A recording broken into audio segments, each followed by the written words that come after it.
Land of Dawn shortly into game number 4 here. It's 2-1 Echo in favor versus RSG Philippines. The biggest thing that RSG needs to watch out for is a potential fast snowball by Echo.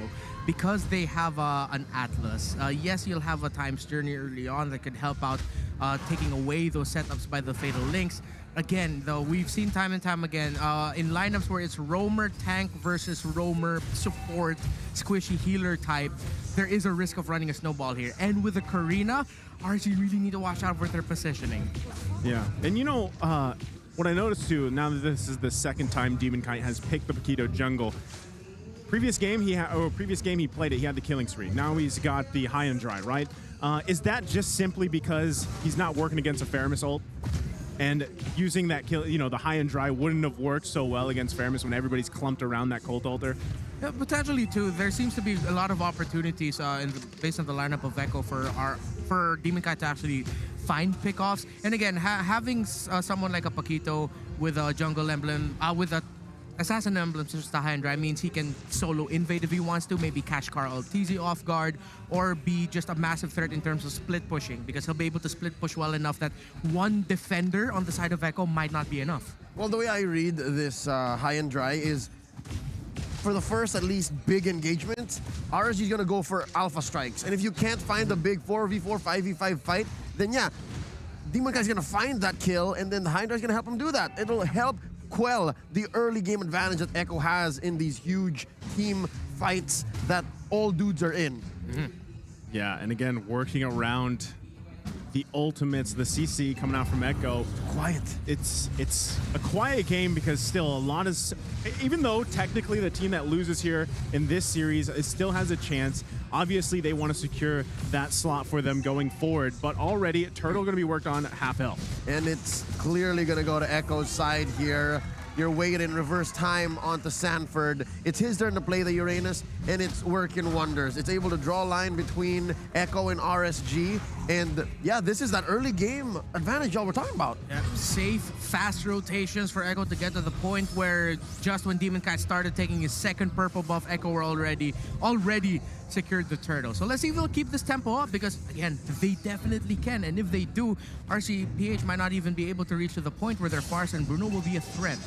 You know, and since there's not, I mean, early on, 3 minutes in, no one's gone down just yet, although Echo is waiting in the bushes there. But the thing, too, I want to point out with Emon this time, right? First time we saw Bruno in the series, it was running the Weapon Mastery. Now he's got the Electro Flash. He's going to be looking to get in proper positioning, fighting around Echo what they're throwing at him. Because, again, we know that Yaoi's going to be looking for the Fatal Links, but how different is that, Renmar? I mean, with the emblem swap up for the Bruno.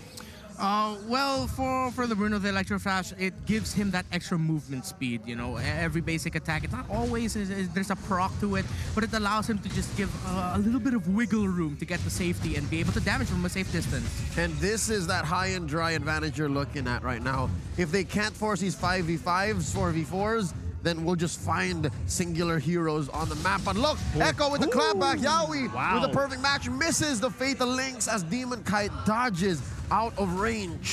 Fast hands there. Oh, RSG aggressive here in the bottom lane against Benny. Down bottom, it's their turn to try a gank. That's 3 men leaving their target. Now this is a fairer fight. It's a tag team 2v2. Nats just really keeping that demonic force close to chest. Yeah. And that next turtle is going to be a fairer fight as well. 77 seconds until the flicker of Yaoi comes back up. So RSCPH don't need to worry so much about just getting flicker Fatal Links up in their faces. Aqua should be very happy. Not only that, but I mean, the Fatal Links isn't up just yet, too. It could come up by the time they actually commit to this turtle. But, I mean, Echo already has the information they need. They're going to set up around it. Both gold laners still on the bottom side. Look at this immaculate pull, an immaculate feathered airstrike, though. The answer by Aqua, very low. Force the feathered airstrike away. Demon Kite secures it right in this scuffle. Demonic force by Nats. Come on, a slam. If you want to jam. Putting Sanford very, very low, forcing out a retreat from the rest of Echo. So you saw there what something that Aqua needs to watch out for later into the game once Lily has more items. Sanji knows his assignment. Okay, I'm going to try to get to the back line. As a Lilia, you can, because you can just black shoe safely away and just throw bombs into Aqua's feet to potentially force the feathered airstrike off early. But right now, Aqua doesn't need to worry so much, and it's Echo worrying about the feathered airstrike of the Farsa instead. Yeah, and so Echo's looking to make a play here on the bottom side. Might just get the turret, already forcing a flicker out, though, from Light. So in a way, without doing much, they at least get that out. Plus the turret, that's a nice little advantage for Echo. Yeah, great trade there, and great call by Echo to do that. Instead of them snowballing in the sense of, all right, winning team fights, getting the pickoffs, their snowball idea is, all right, let's just get our gold laner out ASAP. Let's delay the Bruno as much as we can. Oh, bombs away. Y'all see that? The damage on Aqua again, forced to be put in a perilous position. Now it's Sanji early popping the black shoes, sending Benny Cutie home. It's so uncanny. I'm not comfortable here, guys. We've been playing slobber knockers back to back to back, and now they're so they're doing a pacifist run, basically. We're literally linked on the mind right now, because I was thinking the same thing. I was like, and the heart. And the heart, the soul, and everything else, right? How's Francis feeling? Well, I agree with you, man. 6 minutes in, no one's died. This is completely different from the previous 3 games we've seen. And it's not for the lack of trying. Yeah. We've seen fights, we've seen scraps, but both of them is just like, all right, we went for a sprint to start this off and slow things down just a little bit. Oh, they pull back Carl Deasy. Reverse time and all, plus a feathered airstrike. They lose their jungler. The first casualty in this 6-minute game. And RSG are happy to convert that into a turtle. Yeah, it looks like it will be a turtle there for RSG. You don't have any flickers, but Yaoi will try something, or he's just trying to get vision, maybe. Let's see, Nat with the demonic force. Down goes Light. Sanford put so many stacks on him, plus a fatal links. Down goes Demon Guy. It's Sanford who secures the turtle. What's going on? Nats as well popped right there by Benny Cutie. Even without their jungler, Echo said, we can do this. Fatal links, Yaoi, and the Nibiru's Passion, Benny Cutie, setting up for Sanford to just stack and damage with Ionic Edge from the Uranus. Oh, dear Lord. Sanji taken down by Eman. Y'all counted out the footballer. He is still deathless, and he's building up some damage, but they do walk away with a tier 1 in mid. We're getting little tastes of that unexpected aggression now, and Echo, yeah, this is what we were mentioning earlier. Yep. The risk of a faster snowball on the side of Echo, because they do have a tank that can engage aggressively. Crazy, because, you know, with as kill-less the first 6 minutes were, in the last minute and a half, Echo has now furthered the gold lead 4K. I mean, it's a map advantage for days. I thought you were going to point out the fact that there were 5 kills in just the past minute and a half. But no, it's where did it come from? They're popping right now. They cashed in their checks, Echo. They got their kills. They got the resources. And the RSG needs to be careful. They're up against this Atlas. Without this Diggy around, could be problematic. And at the same time, it's not just... Light also has to be careful not to get put in a position where he'll get forced to use the Time's Journey way too early. That Time's Journey is so crucial for RSGPH. Man, and right now, I mean, they've got to go handle the bottom side, Sanford there. And with those 2 kills early on, he was pretty unkillable early game. Now at this point, you're going to have to put a lot of focus on him, which it looks like RSG Philippines might try to do to even get that kill, because as the game continues on, he just scales and scales and scales. And that is what, unfortunately, Nas didn't get to do on the Uranus when he picked it earlier in the series. RSG right now, I think they're just going to be looking for a chance to get a good team fight in.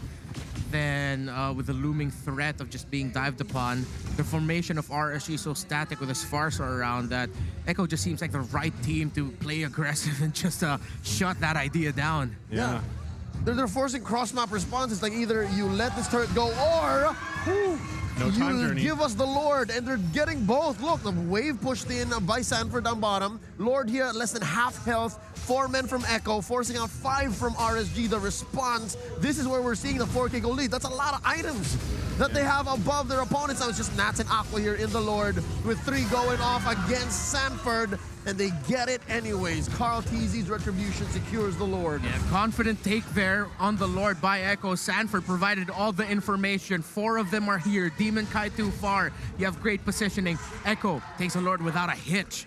And despite, again, the low kills here, Echo just in full control. I mean, further building the gold lead. Let's take a look at the items here, Renmar. All right, so it's only 1,000 gold difference here between the two marksmen, but we all know Bruno, Berserker's Fury, Endless Battle, that's more than enough at this point. But will it be enough to take down Sanford? Sanford's pretty built up. Close to 1,500 gold lead here compared to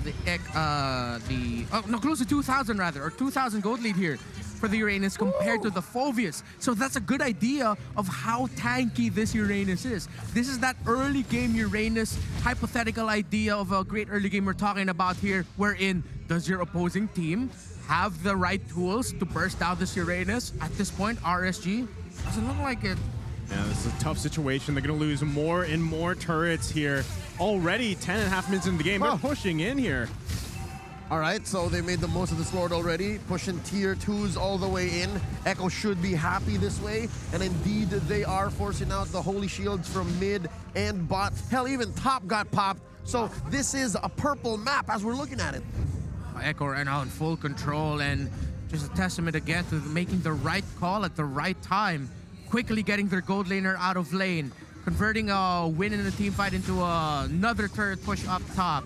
Converting kills, conversion, that's the theme right now for Echo. It's not a lot of action, but they're converting the little things into massive wins. This is also just a sign of, yes, Diggy is a great pick against Atlas, but is it really the choice for this whole team composition in the bigger picture? Because what we're seeing is, again, RSG Philippines for the majority of this game, if not the whole game, a very difficult time on actually finding engagements. They are always in that position of let's react to Echo. That's been the story. That's what happens when you pick the Diggy. And reacting to Echo isn't where you're supposed to be. Again, I mentioned what the optimal approach was. Again, just reading the lineup.